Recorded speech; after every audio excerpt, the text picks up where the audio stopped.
From the Las Vegas Review-Journal studio, welcome to Season 3 of Mobbed Up, The Fight for Las Vegas, presented by Pro Group Management, additional sponsorship provided by the Golden Steer.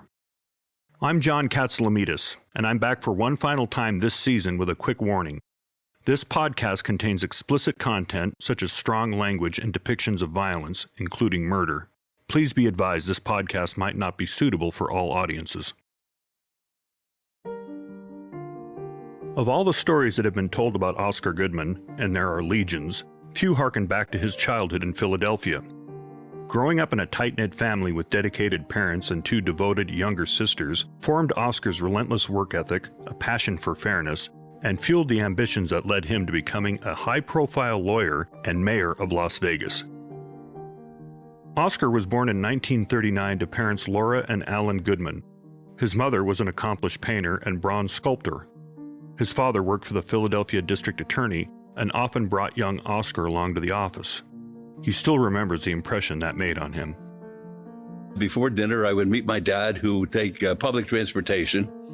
He'd take a trolley car and an elevated, which they had back in those days, back from City Hall.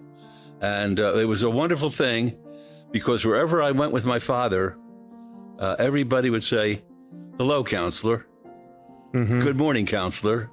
"Good day, counselor." And he wouldn't take his hat off, but he touched the tip of the hat. And that impressed me. Everybody wore hats in those days, right? He always wore a hat. That was the salutation. Always wore a hat. And on Sundays, before we went to Sunday school, he would take me to the police station where he was assigned to the arraignments. And everybody treated him with such not only respect, but love. His parents also developed their children's conversational skills and an almost competitive approach to homework. We'd sit down at the dinner table and we'd tell our parents what the story was during the day, and they would share with us what they could. And it was terrific. And then after dinner, it was time for our homework. And we went up to our respective rooms. My sisters, I have two sisters, went up and we did our homework.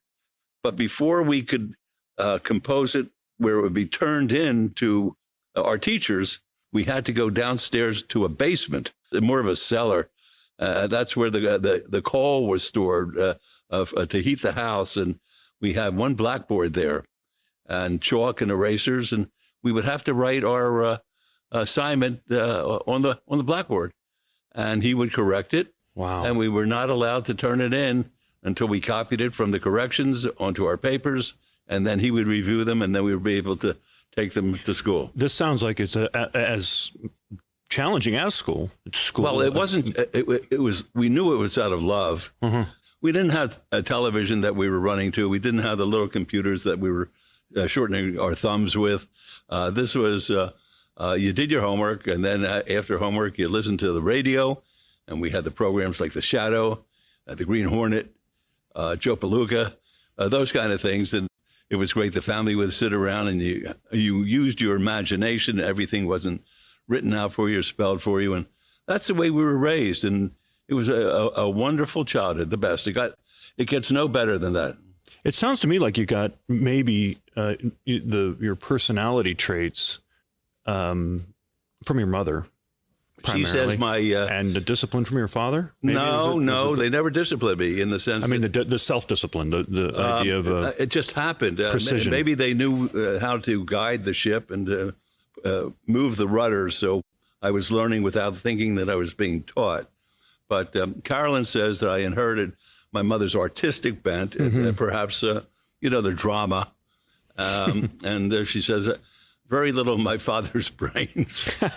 So I guess that says it all. Well, in the courtroom, you've always been known as somebody who was very passionate and persuasive and had a theatrical flair. Maybe is that through her, do you think? Well, you don't think about it that way, but I found out that if you didn't have the jury in your hand, after 5 minutes, you weren't going to win the case. They had to root for you because I represented unpopular people and unpopular causes, and I did not go in as a favorite. But if they liked me and they saw how hard I was trying to succeed for my clients, then they began to pull for me, and that was one of my trademarks. I think that juries liked me.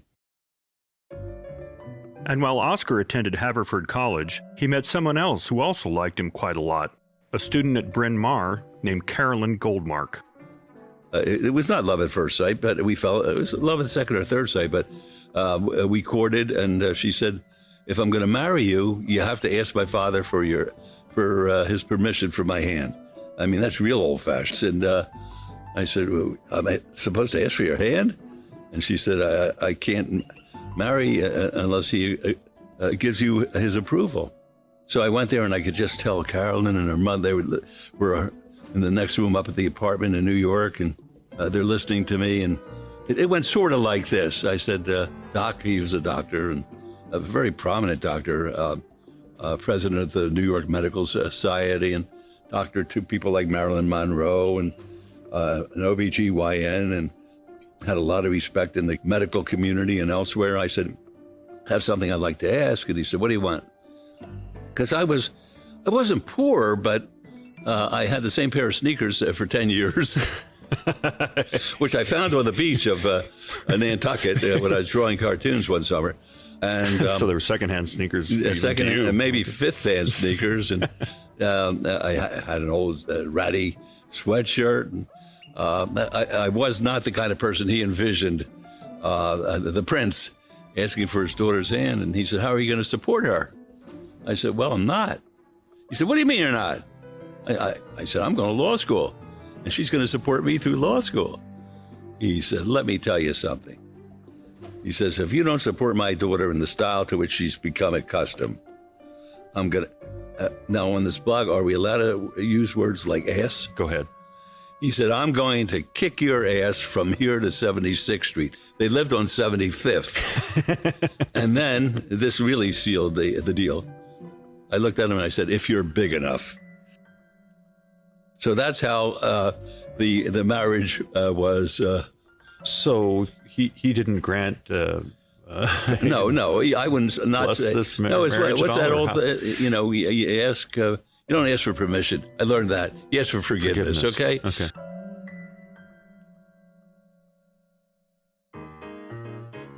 After getting married, Carolyn and Oscar lived close to the law school Goodman was attending. Realizing he would need to work hard to make a life for himself and his new bride, Oscar's confidence led to his first introduction into the world of law. I said to myself one day, I'm going to try to get a job. Well, nobody got a job who went to an Ivy League school. They studied. Everyone wanted to be number one in the class, be in the law review. I had about as much chance of getting on the law review there as I do getting through this interview without finishing my Bombay Sapphire We have a martini drink. in play, ladies and gentlemen. The law school was at 34th and Chestnut, and the city hall was at Broad and Chestnut, which was the equivalent of 14th and Chestnut. And I walked, because we didn't have a car, I walked from the law school down to City Hall and went up, I still remember, to the third floor, and went to the DA's office, and I said, could I see Mr. Crumlish? He was the DA. What we'd like to see him about. I said, it's a personal matter. Well, Crumlish came out, as nice as could be, and he said, what can I do for you, son? I said, I really would like to have a job as a clerk. He says, what are you doing now? I said, I'm at Penn Law. He said, no, you don't. You'll never get by. You have to study. You can't just have a job. I said, I can have a job. He said, all right, if you can talk him into it. Arlen Specter, who ultimately became United States Senator, and as well as other very important offices, just won the first conviction of a Teamster official in the United States. And he may be looking for a clerk because we're elevating him to the head of the appeals division. And if you could be of assistance to him and he wants you, we'll consider it. So I walked down the hall to Arlen, and Arlen said, are you crazy? He said, you can't go to an Ivy League school. He went to Yale. He said, you can't go to an Ivy League school and have a job. I said, Mr. Specter, believe me, I can do both. He said, well, I'll give you a chance. I'll pay you $1 an hour, but you'll be working a 40-hour week. Wow. I don't want to hear any excuses. And if you want to try it out, try it out. I said, when do I start? He said, tomorrow. After proving that he could balance both a job and a top college law program, Oscar would soon become involved in a case that would change his life forever. A wealthy widow was killed in Philadelphia, and her name was Lula Bell Rothman. and she had $300,000, which she kept under her mattress. And two fellas from the Midwest killed her and took the $300,000 and brought it out to Las Vegas to launder it. In the old traditional sense of laundering it at the crap tables. And they were arrested here. And Harry Claiborne, the great criminal lawyer from Las Vegas, and ultimately one of my clients, Harry got them out on a writ of habeas corpus.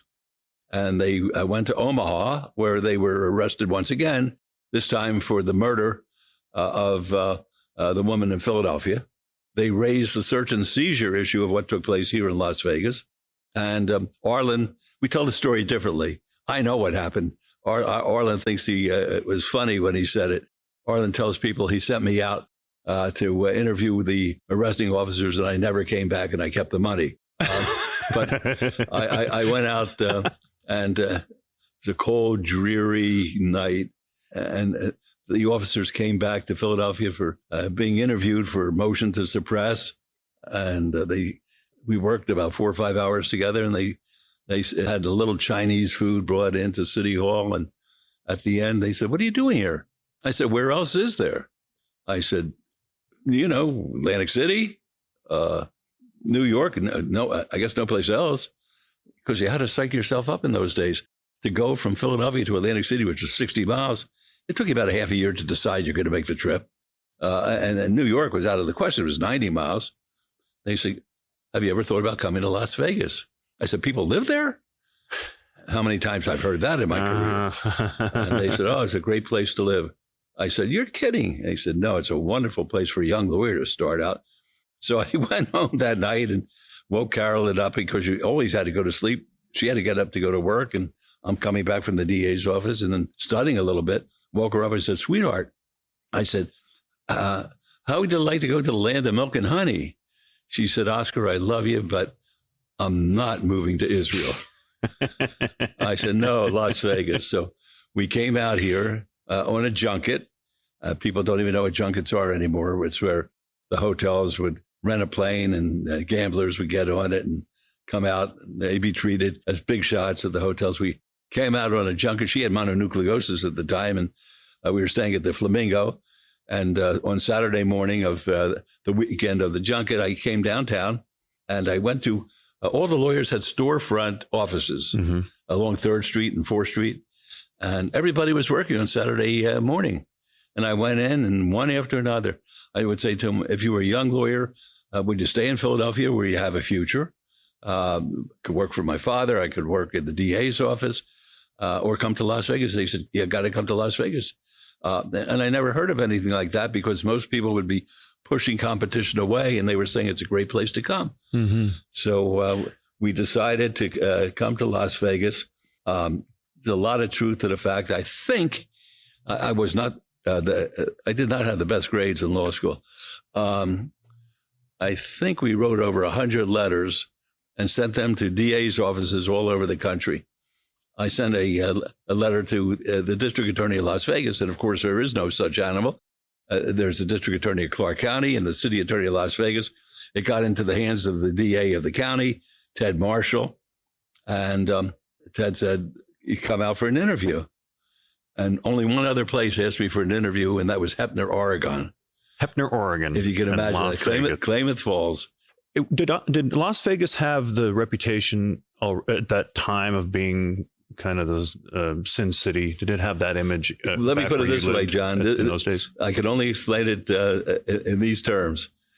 When my father said to his friends, "My son's going to Las Vegas," everybody that he said that to gave him a book, The Greenfeld Jungle. This was a book talking about the mob in Las Vegas. They all said that Las Vegas has to be the worst place in the world. It's a Sin City. How can your son go out there? And my father, in his own inimitable fashion, would say, "Well, my son loves Phoenix." He told everybody he went to Phoenix. That's how embarrassed he was. Like, Phoenix has just a little bit more population horrible, than we do even horrible today. reputation. What did your family think of this? Of your families collectively think of this move? All I know is what Carolyn thought of the move. We got to the top of the hill outside of Boulder City, looked out over the valley when we were driving in here, and there were a couple twinkling lights down there. And I don't think there was a hotel taller than 2 stories high. This is in August 28th, 1964. And she said, "Where have you brought me?" I said, "To the land of milk and honey." She said, "My father was right. I should never have married you." That's how bad it was, okay? It was a lot different than it is today. That's for darn sure. The Goodmans moved to Las Vegas in August 1964 with $87 in their pocket. Carolyn landed a job in advertising and publicity at a hotel on the Strip. Oscar, despite not being a good law student, now finding work as an attorney. It was during the trial for the crime of the century when Oscar was defending Jimmy Chagra that he felt torn between his burgeoning career and family obligations. I lost my dad when I was about to make the argument in the Chagra case down in Texas, and I'll never forgive the judge for not excusing me for a day to fly back to Philadelphia to attend the funeral. But he wouldn't. He said, "You're a professional, Mr. Goodman. You can do it." Well, he'll get his someday if he hasn't gotten it already. After the loss of his father in 1979, Oscar lost his mother in 2004. Then he faced the tragic death of his sister, Erica, known to Oscar by her nickname, Ricky, that same year. She was a prominent prima ballerina who was featured in Time magazine before her sudden passing. How do you? I think if I have the research right, your sister was 59 when she died. I don't think she was that old. Different versions of how that happened. One was that she had suffered a heart attack. Another was she had been injured in a fall in her apartment. We don't know. We don't know. She lived by herself in New York City. Mm-hmm. She had, and Mr. Max, which was her cat. She and Mr. Max lived there.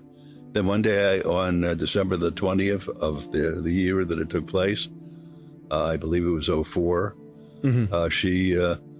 she passed away, and we got a phone call from the police department there. Are we going to come back? And I was in the middle of a trial. If I couldn't get excused to go to my father's funeral, I know the judge wasn't going to, different judge, of course, excuse me to go there. There's very little that I could do for her. And they buried poor Ricky. And I don't know, she had such success, but I don't know whether she had any happiness.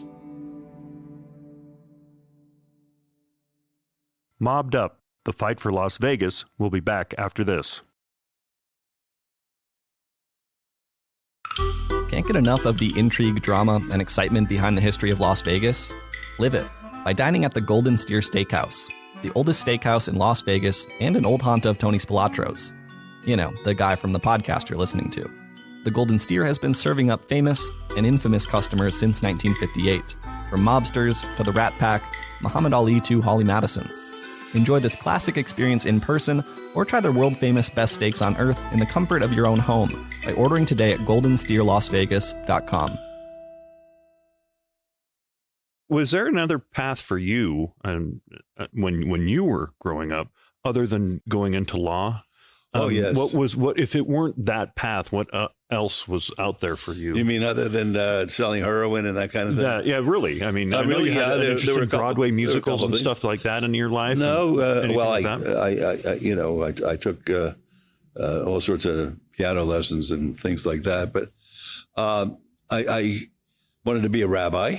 Okay. And Carolyn said, "You'll be the world's worst rabbi. You'll be up there giving a sermon to the congregation. Somebody will be chewing gum on Yom Kippur when you're not supposed to eat, and you start screaming at them.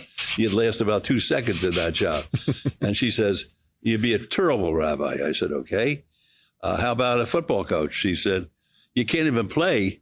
I said, "But supposedly the coaches don't have to play." Mm-hmm. She says, "Forget about it." She says, "Why don't you go to law school?" And I said, "Well, I don't know anything about it because my dad never really talked about his practice, but I saw that he worked very, very hard. And I wasn't sure that I wanted to work as hard as he did. I was thinking about being a cartoonist. I would draw cartoons all the time, but I wasn't good enough." Just as he had distinguished himself as an attorney, when Oscar Goodman became mayor of Las Vegas, he was determined to make an impact during his tenure. He had 3 goals: to establish a great culture in Las Vegas, to develop the academic medicine opportunities, and to bring Major League sports to the city. It annoys him that the Las Vegas sports boom came after he left office, despite many attempts to lure professional sports franchises to the Valley while in office. You've said this before, Oscar, that I failed, or that was a failure of the. It was. But how would you? What more could you have done, or what could you have done differently to initiate? It seemed like this. A lot of this was out of your control. You planted the seed, but it was going to have to evolve outside of Las Vegas for the acceptance of Major League Sports. What could you have done? How did you fail? I couldn't have done anything more than I did. I mean, the first week that I was on the job as the mayor, we had a group from City Hall go back to New York, and we made presentations to Gary Bettman, who's the commissioner of the NHL, and he would welcome, he said, an NHL franchise coming to Las Vegas, no problem with the gambling aspect of it, but they didn't have one who wanted to move. And but it was a pleasant conversation. Then we went down the street to my good friend, the old curmudgeon, David Stern, the commissioner of the NBA. Yep. Over my dead body, will you ever have an NBA franchise there? And I said, well, you know, before I was elected the mayor, I could have arranged that. Within a few years, Las Vegas became the first city in history to have an NBA All-Star game without having a franchise at the time, thanks to Oscar's perseverance. Oscar is especially proud to have played a role in the development of another landmark of the city, the Mob Museum. It's so much fun having been the mayor, coming from a background of representing purported, alleged, reputed mobsters for 35 years and being able to do things that I never even dreamed I would be involved in. And one of the projects, of course, was the Mob Museum. Now, that building was where I tried my first federal case. Take us through that. I think I know how this ends. It was an old post office and courthouse, the federal courthouse. And one of the crimes that the federal government would use in order to obtain a positive a record as far as convictions was concerned was called a Dyer Act.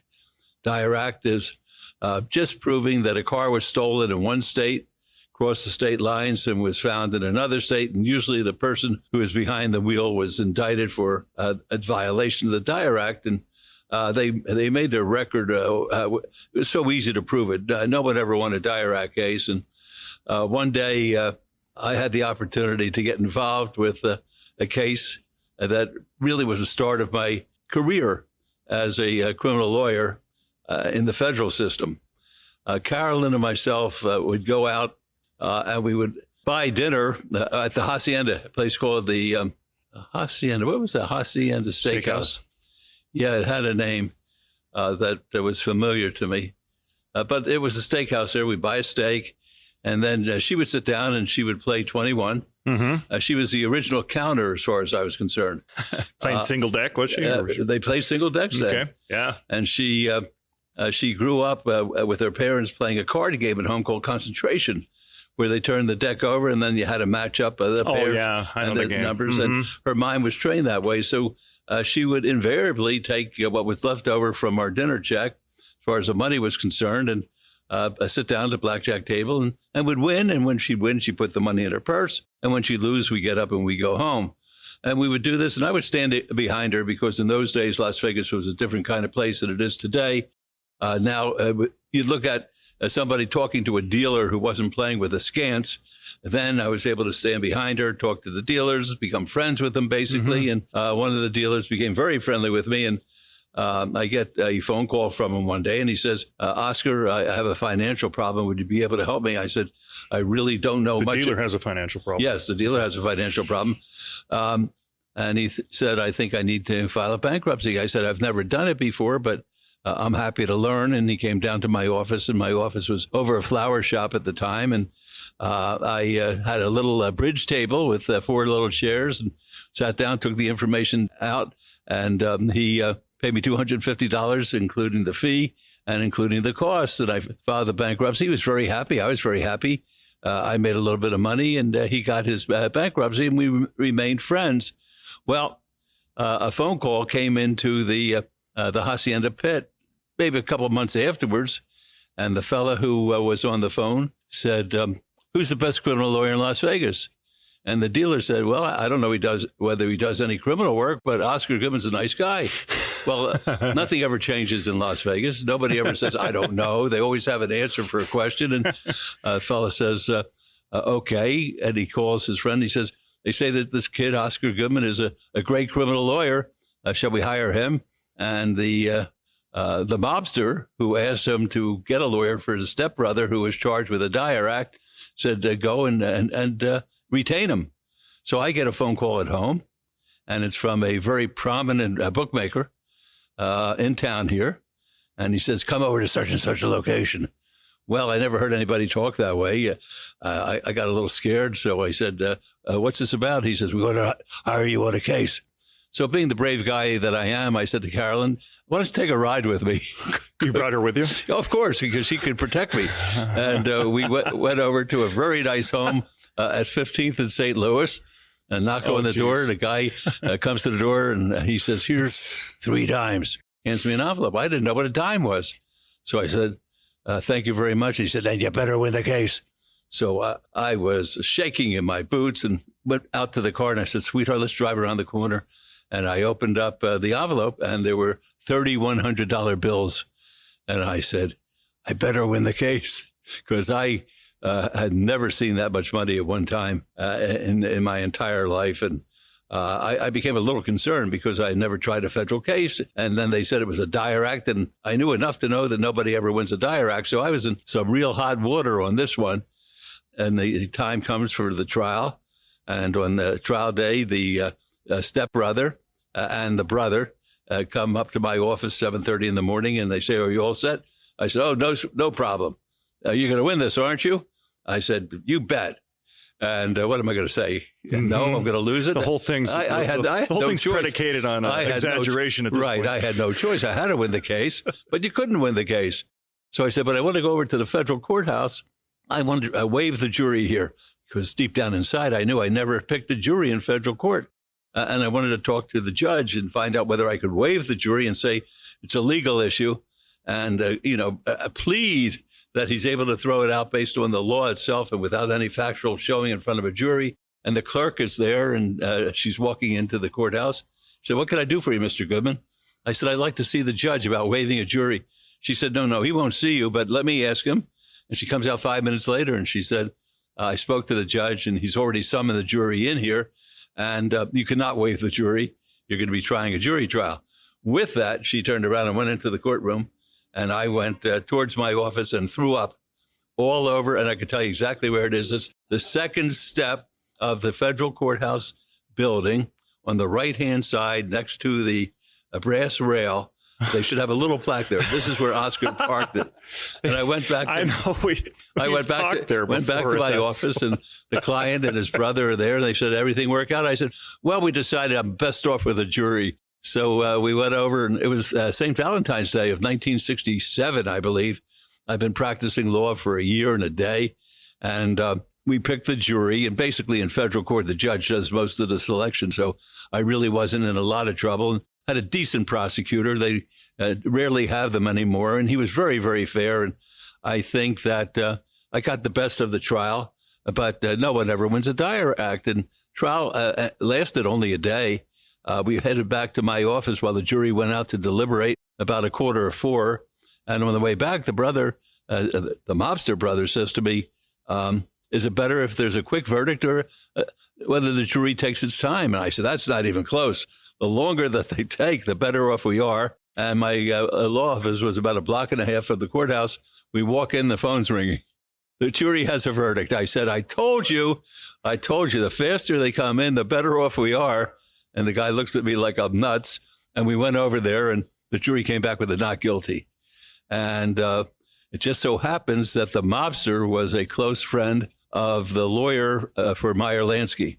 And it was from that relationship I got called on the first wiretap case, which was taking place down in Miami, involving a wiretap representing a bartender from the Golden Nugget here who was calling the line information down to Miami, and the two fellas who were betting lines. Okay. And the two fellas. That's way illegal. In those days it was. Now nothing's a crime. Well, now, yeah. In those days it was illegal. It was a big deal. And the two fellas that were getting the line down there were using the public phones at the Miami International Airport. Well, that's smart. And the FBI was tapping every conversation that they had. And the FBI agents were in the cargo boxes with the little peephole surveilling and taking pictures of the Miami defendants receiving the line. And they picked it up. Two skycaps picked it up to deliver it in the airport. And the FBI agent says, stop, FBI.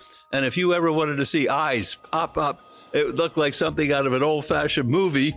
And these guys went running down the airport. Oh, geez. And I got hired, went down there, and was lucky enough to get my client severed. And we came back here, and everybody else was found guilty. But the lawyer said when my client was no longer there, would I stay and help them with the case? I was a young lawyer, as I said. And I said, boy, it'd be a great learning experience. And I did that. And they were all found guilty, unfortunately. But the word went out because my client was sitting in Las Vegas basking in our wonderful sunlight. Oscar won the first wiretap case in the country. I had nothing at all to do with a wiretap case or a win or anything, but I got credit for it. And it was from there that every time there was a wiretap case in the United States, the first phone call went out to me. And on December the 12th of 1970, I got a phone call from 19 out of 26 different cities that a simultaneous raid was taking place of bookmakers all over the country whose last names ended in vowels. And the government, of course, had them as mafia chieftains in each of these cities. And I won the case by showing that John Mitchell, who was the Attorney General of the United States, did not authorize the wiretaps, but rather it was delegated to somebody who wasn't statutorily responsible for it. And all the cases were thrown out. And from that point forward, I was the man. And that's where I became the mob lawyer.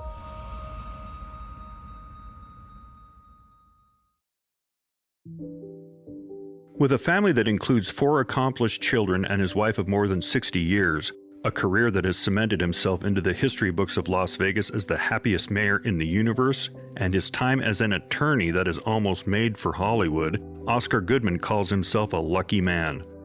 But how do others see him? This is Las Vegas author Jack Sheehan. I'm very fond of Oscar Goodman, and I'm an admirer. Oscar certainly knew that Anthony Spilatro and Joey Cusimano and the other mafia-linked clients of his, he had to know in his heart that they had done some really bad things. But his job as a criminal defense attorney is very simple. Make sure that the government does not have any flaws in their case and that they present evidence that proves to a jury of his peers that a man is or woman is guilty beyond a reasonable doubt. That is their mandate. But he's a classic criminal defense attorney in that he's super bright, super eloquent, can be funny, can be endearing, can be hard-nosed like a pit bull. When he was defending a client, man, anybody that was accusing his client was the enemy. And his client was the guy that he needed to exonerate. Former special attorney Stan Hunterton. Oscar will have a very interesting legacy, in part because Oscar's a very interesting person. I never got to know Oscar outside of business, and we were on 2 different sides of the business, so I really can't comment on that. He was a very good lawyer, and there's no taking that away from him. And he was a very good mayor, led to a lot of the things that have gone on, started under his administration, continued under Carolyn's administration.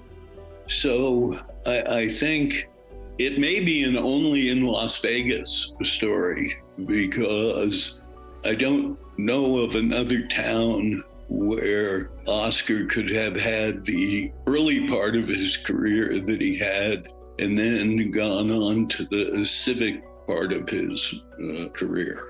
So there's much to be written and talked about for both of them. Former Las Vegas Review-Journal columnist Jane Ann Morrison. Let's face it, he's part of a dynasty. Oscar Goodman and Carolyn Goodman, 24 years as a mayor of Las Vegas, that gives him a place in history. And the fact that it was based on, him being a mob attorney. I mean, he does have a place in history that can't be denied. So I think that that's just, he's there. He's in the history books. But you have to double check the history books depending on who's writing them. And former press secretary for Oscar Goodman during his time in office, Eric Papa. He is representative of what old Las Vegas used to be, representative of everything that's good about this city. Of course, we've all heard him say that he did represent some really bad people, but he was defending their constitutional rights. So even though he represented these really bad, evil people, it was somebody had to defend them, and that's what he did. And as for what Oscar thinks about his long life and legacy, we played a lightning round with him to find out. I give you a word, and then you give me the sentence or one word. Immediately what comes to your mind, okay? So I'll open with this. Las Vegas. Greatest city in the history of the world. The mob. A figment of somebody's imagination, but that's fine. If they want to call it the mob, they may. The Mob Museum. One of the all-time great ideas where we celebrate the history of law enforcement and their efforts to quell the mob and the mob and their history in trying to overtake the streets of the country. Lucky Luciano. Lucky Luciano, I did not know him personally, but I think he was a hell of an American. I think he stopped World War II single-handedly. Jimmy Chagra. With me, Jimmy Chagra was aces. Tony Spilatro. With me, there wasn't a nicer guy in the world. I know what everybody says about it, but that's their problem, not mine. Meyer Lansky. I did not know the man personally, but when I asked him for my fee, he sent it quickly. Benjamin Bugsy Siegel. I didn't know Mr. Siegel. I knew people who knew him well, and he's a pretty cool guy. He was very handsome, and just don't call him Bugsy. The FBI. Look, not every FBI guy is bad. I have a lot of FBI agents who are friends. I've had FBI agents who I've represented, but I can't stand it when the FBI does something against the Constitution or against the laws of Nevada and the United States of America. It's intolerable. The Strip. The Strip is an amazing place. I mean, nowhere else in the world is there a place where people can come and engage in every kind of conduct and misconduct that a human being would want. I think it's as cool as it gets. Carolyn Goodman. The most wonderful wife that I ever had. No, I'm kidding. The most wonderful woman in the world. Unless you know my wife, you can't appreciate it. It's hard to talk about her because she's so special. I woke up this morning, I said, sweetheart, I love you so much. I can't believe how cool you are. You're cool, you're neat, you are so smart, and you have the guts of 10 giants. Bombay Sapphire Martini. I would probably wither away without at least half a bottle of Bombay Sapphire every single night of my life. Lefty Rosenthal. Lefty was always good to me. I had no problem with him. I flew around in a private plane. I ate the best meals. I had the finest cases. I was able to thumb my nose at people who I felt should have their persons thumbed at, and he gave me an opportunity to be a good lawyer. Oscar Goodman. He's a cool guy. He's a funny guy. He's a nice guy. He has a good time every single day. And as I said before, John, early on, I said, carpe diem. I grab the day. I enjoy it. I mean, I don't know anybody who likes life as much as I do, and I know that there are a lot of these big. See, I'm going to write another book with you someday, and it's going to talk about big shots, and it's going to be called "There Are No Big Shots." And these guys on the Strip who think they're big shots, they're nothing. Mayor, to me, on my list, it's either number 2 or 3. Number 1 is my family and my wife, or I should say my wife and my family. Number 2, I'm not sure what I liked more. I know I never had a day that I worked in my life because when I was the mayor, it was all fun. When I represented these alleged mobsters, it was all fun. So I got to tell you, I've had the best of it. How do you? This will be our last question for this sitting. How do you think the mob would fare currently? I wish the mob were here because, as my mother used to say, Oscar's clients never hurt anybody. They just killed each other. Those were the days, huh? Those were the days. This has been the Season 3 finale of Mobbed Up, a production of the Las Vegas Review-Journal in partnership with the Mob Museum. Production staff includes Managing Editor Anastasia Hendricks, Producer Carrie Roper, Field and Studio Production by Larry Muir, Sound Design and Mix by Greg Conway. Special thanks to Oscar's Steakhouse in downtown Las Vegas at the Plaza for hosting us on site. And our guests, Jane Ann Morrison, Jack Sheehan, Eric Papa, and the late Stan Hunterton, who was part of all of our seasons of Mobbed Up. Stan passed away in August 2023 during the time this season was being finalized. We appreciate the time he gave us during all of our seasons and are glad we are able to share his voice and stories with listeners. To learn more about Mobbed Up and to listen to all of the episodes from this season and more, visit lvrj.com/podcasts. I'm Las Vegas Review-Journal columnist John Katsalomidis. Thanks for joining us this season on Mobbed Up, the fight for Las Vegas.